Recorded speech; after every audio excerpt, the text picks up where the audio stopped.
Honestly, we probably could have just had the Roses and the Winslows do their testimonies, and that would have been enough for today. I really appreciated it. It really kind of sets us up for what we're going to talk about. It's funny, as he was describing his wife and as she was describing herself, I was like, I might be a strong black woman. I feel like I relate. I like to bring my case as well. I like to bring my case with a lot of strength and volume. And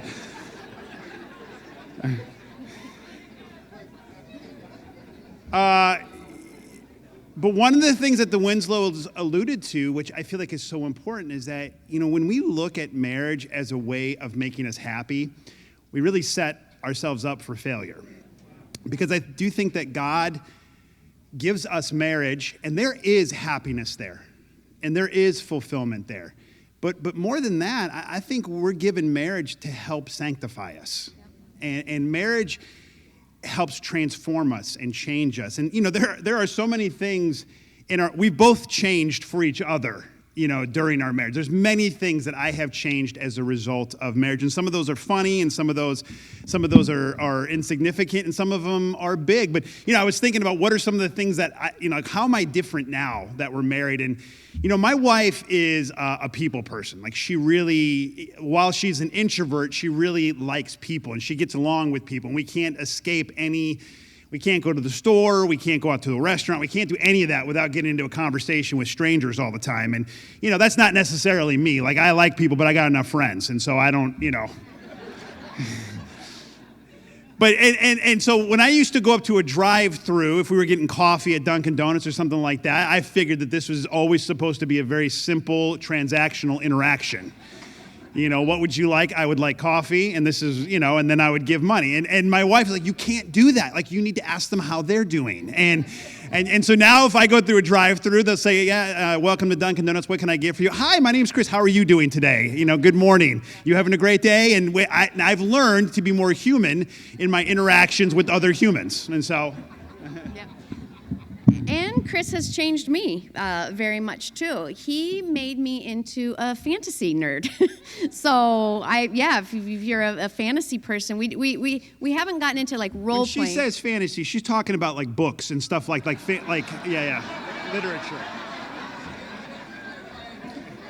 If you didn't understand that, you're not a nerd, okay? If you went elsewhere, that's different. But Chris helped me become a nerd. Just kidding. Also, he is really into soccer, football, yes. So I can tell you who sits atop the English Premier League table. I can tell you the top four. Liverpool, number one. Yeah. Oh, same. There we go. But that wouldn't have happened without Chris. He's also taught me, there's many lessons, but he's also taught me that maybe sometimes it's better to get one well-made, more expensive item than 10 cheap ones that I'm going to have to replace. We've had to meet in the middle of all of this, but he's also taught me some very significant lessons. The idea that clarity is kindness. Have you ever heard that phrase? Because I'm a connector. I'm a Midwesterner. Come on, we're going to be nice, and I'm almost going to say something most of the time. He's taught me that sometimes the front door is the door that you need to go through. That's kindness with people. He's taught me to be much less reactive and to be much less judgmental. I see something, I make a snap this, and meanwhile, he's over here like, well, we need to consider the other side. But all of this is refining, but marriage to him has certainly changed and shaped me. I thought when, growing up, if someone complimented you on what you wore, you would just say thank you, But what my wife has taught me is that when someone compliments you on what you wear, what you should respond by saying is how much you saved on the product that, so I like your shirt. Oh, I got it for $3 at the Goodwill store, You don't just say thank you. You make sure that, you express how much you were frugal with that object. Obviously, there's no one single purpose to marriage. There are many aspects of marriage and many benefits. Marriage helps relieve that unrelenting loneliness at times. It brings so much pleasure. I mean, there are certain things that you can only experience in marriage that are benefits in this world. It brings you children and family, and marriage creates legacy.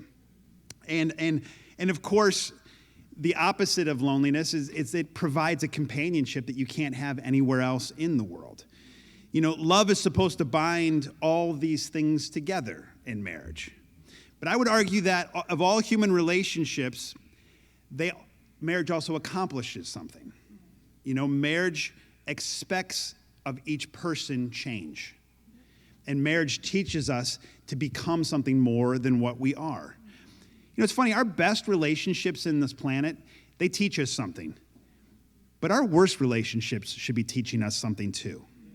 Our interactions with one another are integral to being alive. And it's clear that God himself is a social being. Like he is 3 in 1 from the get-go. The very beginning of the Bible teaches us that God is a social God. He is a God of companionship and interaction. He created a heavenly host which seems to always surround him. And then he created us, and he desires for us to know him as he wants to know us. And so it follows that as his creation, we are also social creatures, although some of us more so than others. But the first human could not be happy alone. Adam needed a companion. Thus, the model of marriage was created. Now, I'm traveling over well-trodden ground, I know. But it's interesting, therefore, that God compares the relationship that Jesus has to the church to the relationship that we have in marriage. And this is most well played out in Ephesians chapter 5.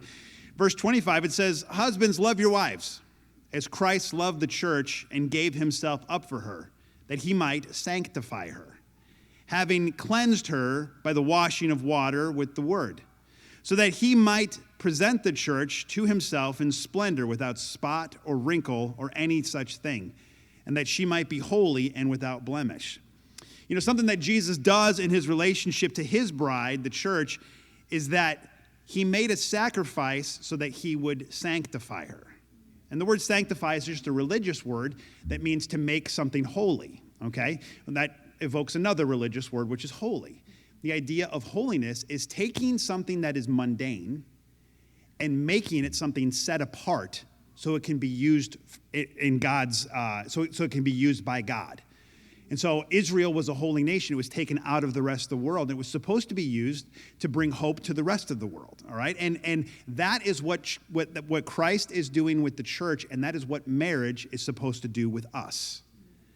Christ sacrificed so that he can make the church something set apart from the profane things in this world in order for God to make a home there, and so that God might make use of the church toward his own ends.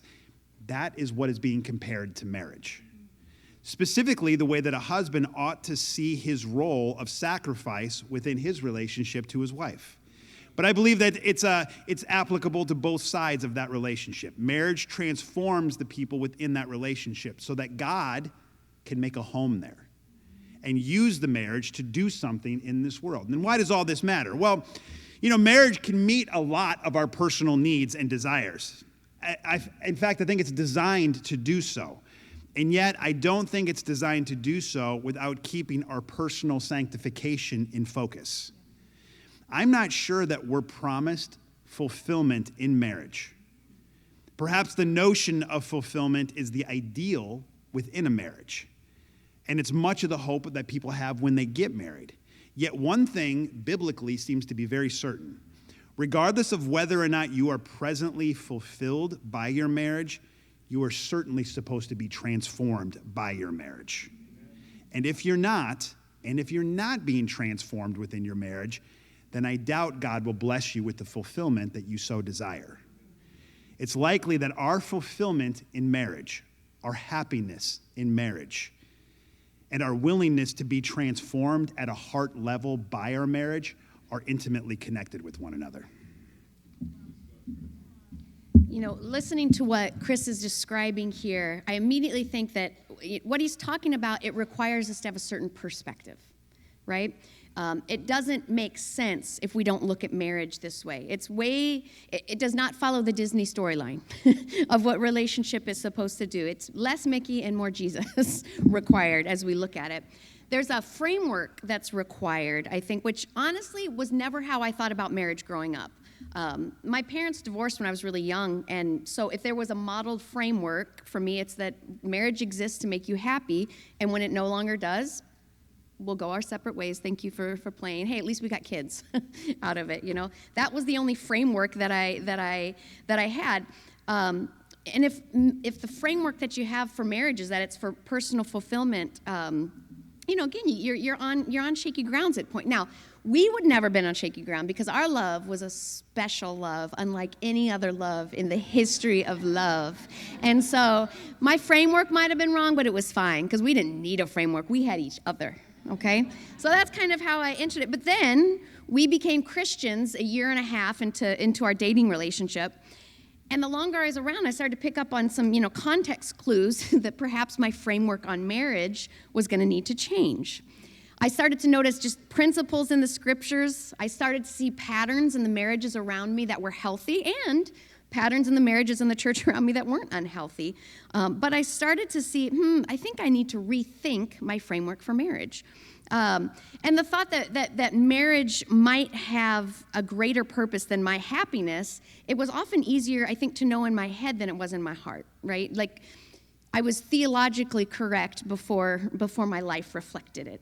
And I think this was evidenced probably 4 or 5 months after we get married, and the newness was gone, right? Like, because in the beginning, everything is new, and everything is so exciting, and all of this, and 4 or 5 months in, it wasn't like I wasn't always giddy, you know? I wasn't always squealing. It was good. It wasn't that it was bad, but it was just, it was like it was losing some of its excitement, I guess.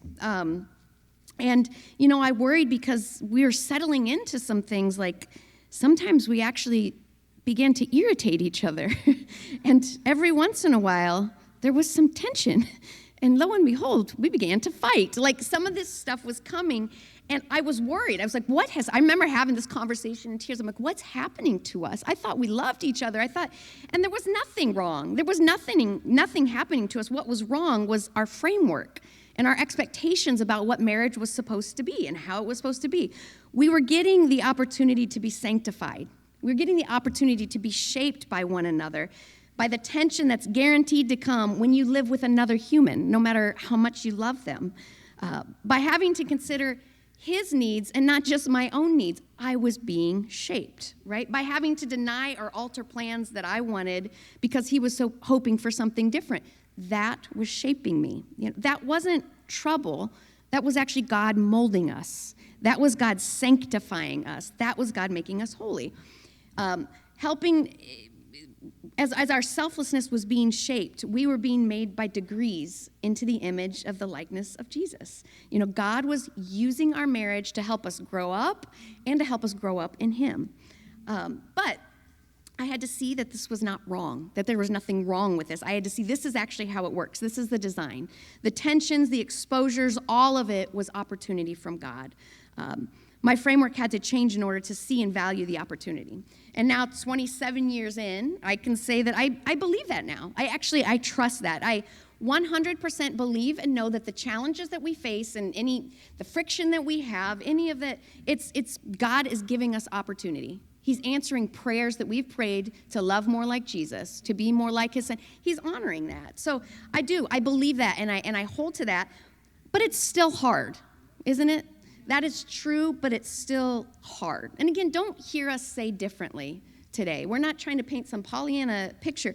Both things are true, that it's hard, but it's good. But what a difference our perspective will make if we framework our marriage as being one of God's, greatest gifts towards our own sanctification and towards our growth. But again, growth worth growing, it's hard. There's no way around it. But no matter where we are, whether things are good right now in your marriage, bad right now in your marriage, you want to change situation, none of it's a waste. It's all an opportunity from God to make us more like him. If you could open your Bibles to Matthew chapter 7. I think that most of us are pretty highly attuned to what the biggest issue of change exists in our spouses. We know what we wish they would change. And what I want to do is I want to challenge the idea of how much you actually do know what they need to change. Because I would suggest that you may not see as clearly what they need to change. As a matter of fact, I want to make the point that unless we are actively transforming in a very meaningful way within our marriage, us as individuals, then there's no way for us to see what our spouse needs to change. In Matthew 7, 1-6, this is what Jesus is speaking of. In verse 1, it says, "Do not judge, or you too will be judged. For in the same way that you judge others, you will be judged. And with the measure you use, it will be measured to you. Why do you look at the speck of sawdust in your brother's eye and pay no attention to the plank in your own eye? How can you say to your brother, 'Let me take the speck out of your eye,' when all that time there's a plank in your own eye? You hypocrite. First take the plank out of your own eye, then you will see clearly and remove the speck from your brother's eye. Do not give dogs what is sacred. Do not throw pearls to pigs. If you do, they may trample them under feet and then turn and tear you to pieces." Now, there's much in this that this passage has to say about contemporary society in general. This is a passage directed, in this instance, at the Pharisees, and it's describing the way that they choose to relate to other people. And unfortunately, I think it's become a passage that is easily misapplied to suit the needs of those who want to protect themselves from any kind of critique or call higher, by stating that anybody that would attempt to do so, do not judge. We begin with the admonishment not to judge, but it's something that has to absolutely be put into context of everything that Jesus says. Because Jesus certainly judges people, but he judges people fairly. He calls us to judge people fairly. He says that the judgment that we choose to utilize is going to be the judgment that's utilized against us. So we have to judge wisely. Verse 24, "Stop judging according to outward appearances." This is John 7:24. "Stop judging according to outward appearances. Rather, judge according to righteous judgment." Jesus does not give a blanket call not to judge. He asks us to judge fairly. Jesus is not making a universal statement about the prohibition of judgment. As a matter of fact, there is no justice if you don't have judgment. He uses the next passages about calling out the speck in someone else's eye in order to clarify why he's even bringing up the idea of judgment. We are well aware of the passages about having a plank in our own eyes. Again, perhaps it's something that's misused, though, because Jesus isn't teaching about why we shouldn't judge, all right? He's teaching us why our judgments are so often bad, because we don't see clearly. And we cannot see clearly because we're not first dealing with our own sin, with our own weakness. There is no seeing your spouse clearly if you are not actively taking the plank out of your own eyes. You do not see your spouse, nor do you see your marriage with accuracy if you aren't taking out those planks. Period. No exception. You don't get to carry sin with you and then also claim perfect vision of your spouse. You don't get to have a life without discipleship, a life without transformation, and then claim that you understand what's going wrong in your marriage. Now, these verses were likely aimed at the Pharisees and the teachers of the law, those who loved to judge, those who had positions of judgment. The Pharisees were not interested in addressing their own sins and failures, and because of that, they couldn't see clearly their own nation. They couldn't see clearly their own people. They couldn't even recognize the coming Messiah, all right? So Jesus ends by comparing such people to dogs and to pigs, the worst kind of animals for the Jews, who would never appreciate honesty or truth, but would instead attack you for giving them such gifts. If we make the jump to relationships, and specifically to marriages, then this verse is addressing the spouse, specifically the spouse that is quick to judge and that is not interested in addressing their own sins or failures first and foremost. The spouse that, and as a result, a spouse that cannot clearly see their own husband or wife. Thus, their observations about their marriage are completely untrustworthy. Jesus would say that such a person is a pig or is a dog, and that there is no amount of wisdom, there is no book, there is no teaching, there is no marriage retreating that can help. The point of this passage as it relates to marriage is very simple then. If you are not first and foremost focused on how God wants you to grow and change, then your judgment or your ability to see your spouse and your marriage is not trustworthy. You don't see things clearly enough to know what needs to change in your marriage. Now, we change during marriage. We should change over marriage. My wife, I am not the same man that my wife married 27 years ago, nor should I be. She's not the same woman. We should all be different from the people than we were when we got married. We should be more mature.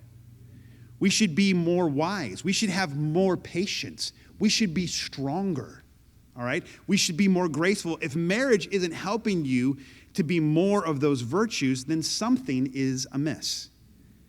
But the way that we change is often a pretty bumpy road. You know, a few years ago, I began to realize that I was getting more sensitive in my relationship with Megan, but not in a good way.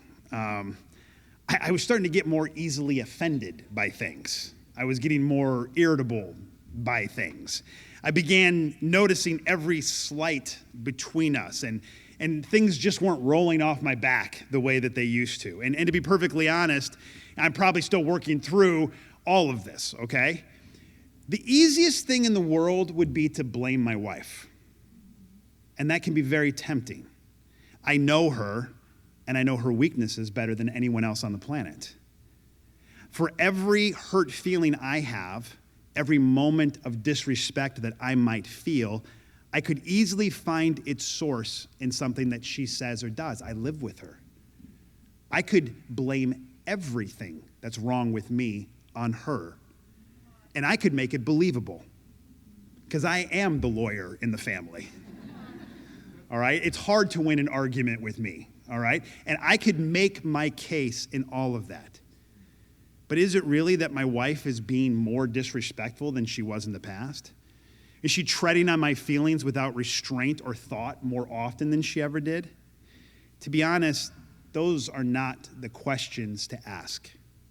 A better question is this: what is it that God wants from me right now? What kind of husband does he want me to be in this moment as I'm feeling this? Would he want me to focus on my wife changing or being different? Or would he want me to become something more than I currently am? Someone who is stronger, someone who is more gracious, someone who is more patient, someone who's less focused on myself and what I'm feeling. Because the fact is, if I grow and if I change and if I transform, then not only will such perceived slights, will they stop bothering me as much, but I'm going to see Megan and I'm going to see my marriage completely different. And it will make my marriage more fulfilling as a result. I think one of the most confusing ironies in marriage as he's talking about this is there's often two kind of competing principles. And those principles are, it's not about me, and it's about me. and the discernment that you need to know when, like, oh, this is definitely you, and when you need to, when it's not about you, not making it about me when it needs to be, not making it about me when it shouldn't be. You know what I'm saying in that? Too often I flip it and I get it wrong, and I make it about me when it's not, and I don't when I should. And then there's countless stories. I mean, you think there is something universal about heading to a marriage retreat and getting into a fight. The only thing that's more universal is if you're teaching the marriage retreat, you're definitely going to get into some fights. God's like, okay, you're going to say this up there? Let's practice. Let's give it a go. In Denver a few years back now, we were trained as a staff with crucial conversations. Maybe some of you through your work, it's a book, but then there's a series of training that and central to the idea of crucial conversations, which is, how do you have hard conversations, basically. It's this idea that we all tell ourselves stories. We all have a story that we tell ourselves. And we so often will cast ourselves as one of two things. We're victims or we're powerless. Or we're powerless victims. Sometimes we put it together. And then we also cast, in this case in marriage, our spouse as a villain. And sometimes we cast them as a supervillain. They're not just a run-of-the-mill villain, they're a supervillain. And it's crazy to me because one of my pet peeves, I'm good at sniffing out when people make themselves a victim. When people make themselves powerless and act like they have no agency or no control, I'm good at finding that out and seeing that. And it bothers me. But it's so crazy because I can't see it in myself. I can tell you when you're doing it, I am blind to when I do, because when I'm doing it, when I'm telling myself the story, but I am powerless and he is a villain and I am a victim. It's just, I can't see myself clearly. It's hard to see myself clearly. It's so hard to see myself and the stories I tell and the role I cast myself in with clarity. I've been a disciple for 3 decades, so perhaps I'm doing it better now than I did early on. But man, there are still some wild blind spots that I have about myself. It's just hard to see me, and I'm afraid of my blind spots. I get nervous about my blind spots. What am I not seeing? And especially, do you ever talk to someone that has massive blind spots and you leave the conversation, you're like, oh my gosh, if they don't see that about them, so what am I missing here, But here's the thing, I don't have to stress about it if I'm committed to 2 things that God provides. 1, I've got to use the Bible as the mirror it describes itself as. We know the passage, but I'm going to read it, James 1:22. Do not merely listen to the word and so deceive yourselves. Do what it says. Anyone who listens to the word but doesn't do what it says is like someone who looks at his face in a mirror and after looking at himself goes away and immediately forgets what he looks like. But whoever looks intently into the perfect law that gives freedom and continues in it, not forgetting what they heard but doing it, they will be blessed in what they do. It's a promise here from God. The word allows me to see myself with clarity if I keep looking into it and if I strive to do it. This is a simple and profound truth. This is a promise from God. It's not always immediate. It's often not immediate, but it is a promise. I don't even have to approach the Bible and say, okay, I've got to see myself. What are I don't have to do it frantically. If I just keep showing up and looking at his word and listening like one being taught, he begins to show me who I am. He begins to help me see who I am. So I've got to keep doing this. If I don't want to be blind in any of my relationships, but especially here, I've got to keep showing up before the word. And the second thing, I've got to be a woman that opens the door for others to speak to me on what they see. I think it was the Rose's testimony, like they're giving specific shout outs to people that help them see themselves with clarity. That's crucial. We live in a church with a discipling culture, and we know, and I don't even know here, I don't know if that word is like a triggering word, but we believe in the power of letting others into our lives, of being known and knowing one another. At least on paper we do. We all kind of signed up for that, but do we actually live that way? I want to be a woman that actually opens up the door, that doesn't just tolerate or put on the right face when someone is trying to speak truth to me, but I want to be the one that opens the door. I have to be the one that solicits the opinions. What do you see in me? How do you see me? If people have to feel like they have to barge down the door, especially as it regards your marriage or your parenting, if you're a parent, everybody's going to get grumpy about that. They're going to get grumpy having to do it. You're going to get grumpy having to do it. It's hard. But if I open the door, if I invite the feedback, if I ask for perspective on who people see me being and how they see me interacting, then I don't have to be afraid of my blind spots because they'll be pointed out. I've got to allow myself to be known. I want to grow. Chris kind of references, I love to read. So I just want to read a book about X, Y, or Z, and I'm there. I've mastered it because I have this knowledge in my head. A book can give me knowledge in my head, but the book doesn't know me. The author doesn't know me. The author doesn't know how I interact with my husband. I need men and women. I need to open the door to allow them to see, to let people in, to do that. When I'm deliberate and intentional, in being in the Word and in opening up that invitation for people to see and to speak to me, that gives me the best shot of keeping those stories that I tell myself in our relationship in check, of knowing when a situation is about me and when it is not about me. And this allows me, this renewed, if I'm not focusing on him all the time and what he needs to change, it actually frees me up to be able to see myself a little bit better and to be able to act appropriately. I found a journal recently that I was writing when I was like in 8th or 9th grade, and I kind of had my life plan in one of these journal entries, and here's what I was going to do. I was going to go to high school and be an all-state wide receiver. Then I was going to play football at UCLA. And then I was going to have a short stint in the NFL. Then I was going to get my law degree after that. Then I was going to become president of the United States.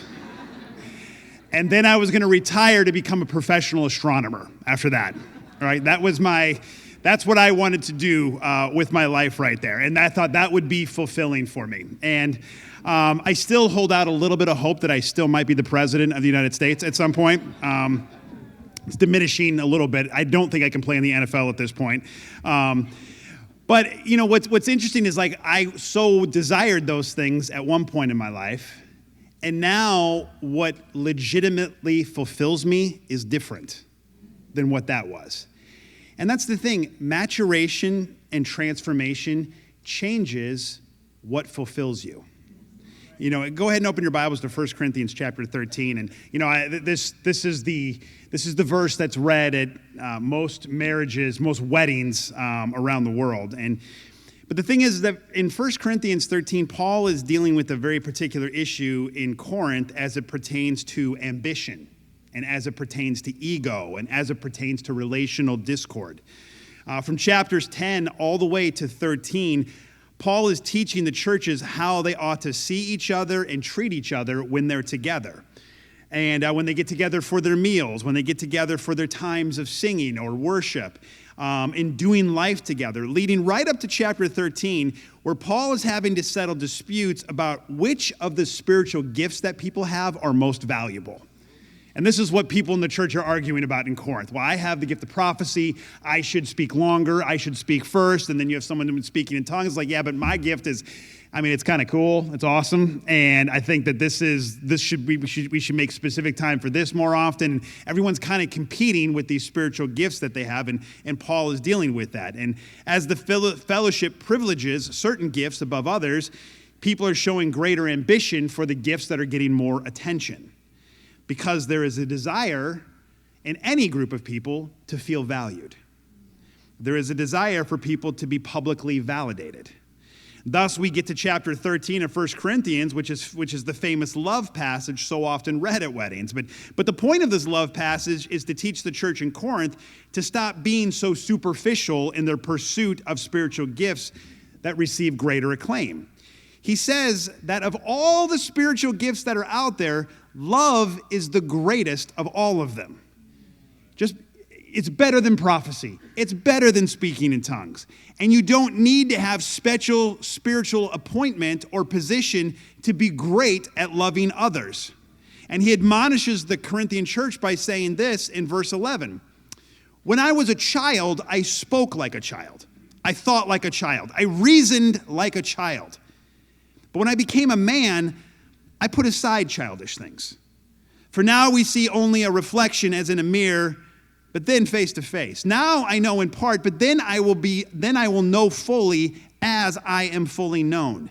Now these three remain: faith, hope, and love. But the greatest of these is love. Now I think Paul is, personally I think Paul is addressing more than just one thing here, but one thing he is likely teaching the Corinthian churches for sure is that these ambitions for public or glorified gifts is childish. The mature gifts they ought to strive to possess are faith and hope and love, and you don't need to have a special dispensation of the Spirit to have any of that stuff. He says that when we're children, we want childish things, but when we become men and we become women, we want mature things.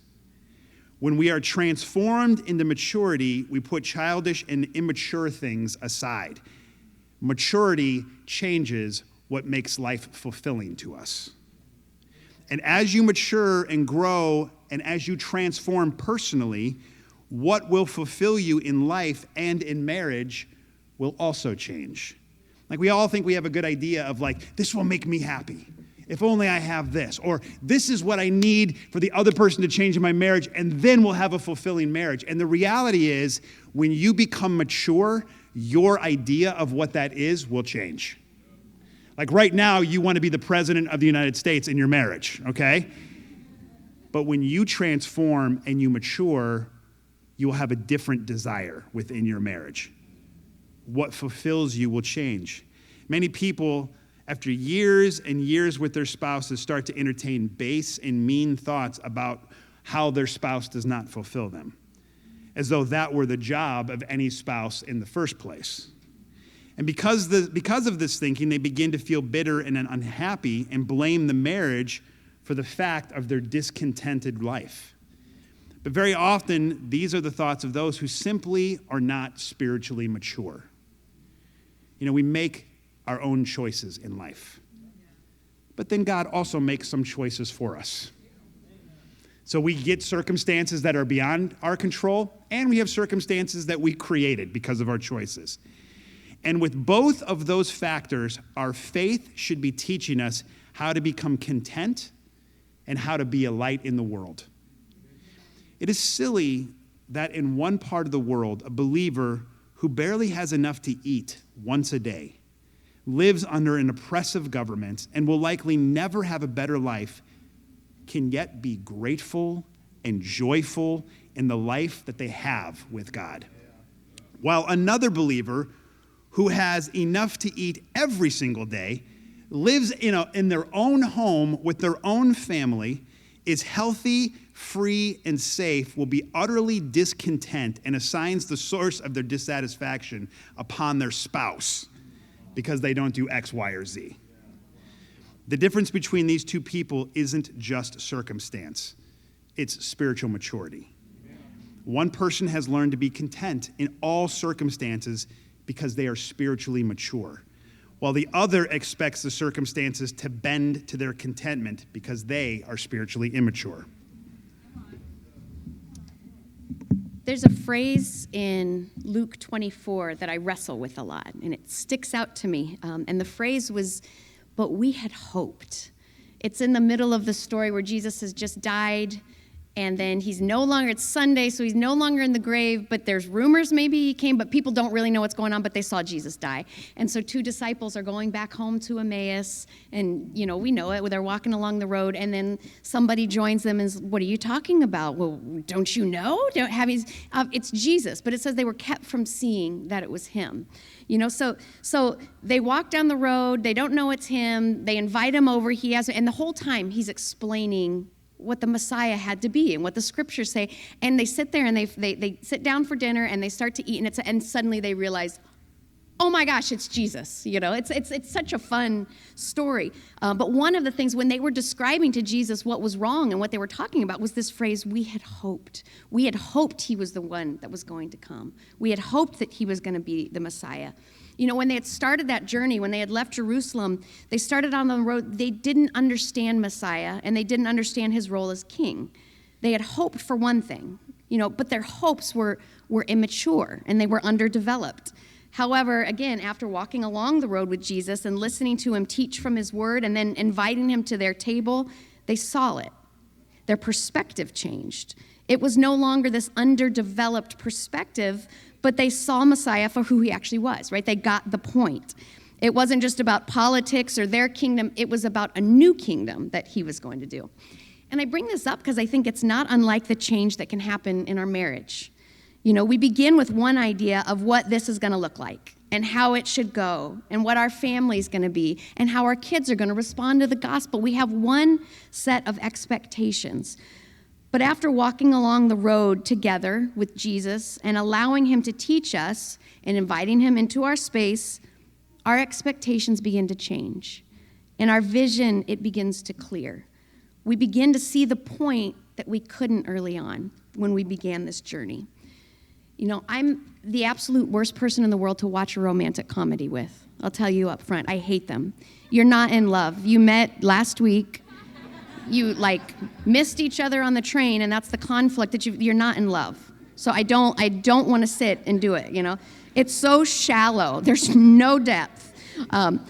Hollywood is obsessed with beginnings, right? Hollywood loves the excitement of the new things and just the sheer passion and the thrill of the novel. There's no room for the ordinary in these romantic comedies, right? In the everyday, in the years of sacrifice and service and tenderness and joy and heartache, all of it. They don't have time for that, so they focus on the beginning, and they pump us up with those lies.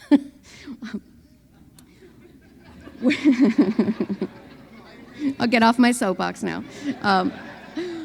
But we are fed, without knowing it, not just Hollywood, but we're fed on a steady diet of that, right? But what I want is I want to see a movie of the ordinary. Just the story of two couples that have weathered storm after storm, disappointment after disappointment, that they've been willing to walk through those doors of hope again.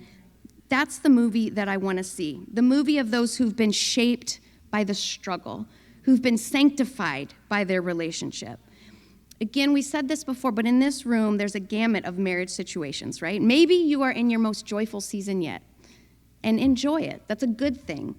Maybe you're mired in conflict and fighting. Maybe you're stuck in just well-entrenched patterns. Maybe you just had a baby. Or maybe your nest just emptied, right? Maybe it's just mundane. Maybe you're in the day in and day out, the kind of monotony of life, and you feel bored. But whatever season you find yourself in, guys, it's all so worth it. None of this is hopeless or futile. Wherever we are in our marriages, this is an opportunity from God. He's using your circumstances to try and shape you, to try to mature you. He's trying to honor the prayers that you've prayed to be more like his son. So whatever season you're in your marriage, this is an opportunity from God to be transformed by it. So that's a movie that I want to watch. I like that story.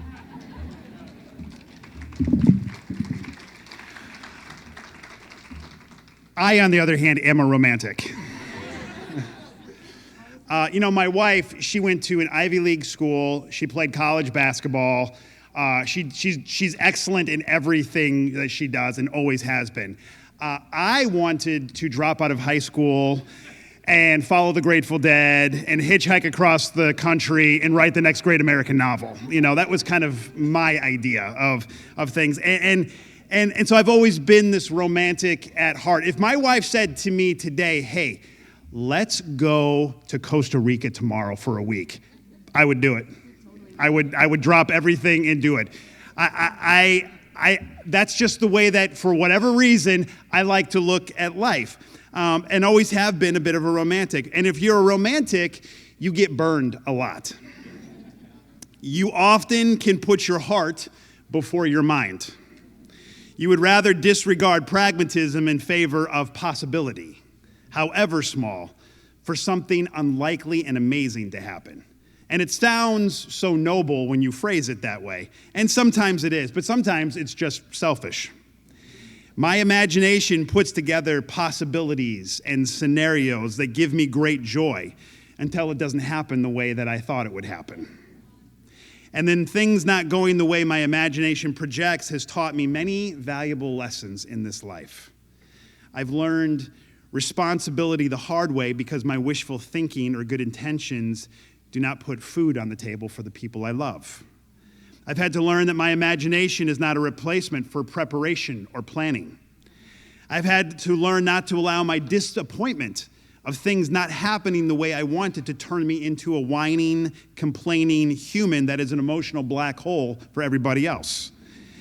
You learn as a romantic that your imagination alone will not take care of the future and the people that you love that you want to be in it. Yet all that learning has not crushed the romantic or the idealist in me. It has transformed, however, what fulfills me. And year by year, I come closer and closer to learning contentment in the circumstances that God presents to me and what my own life choices have produced.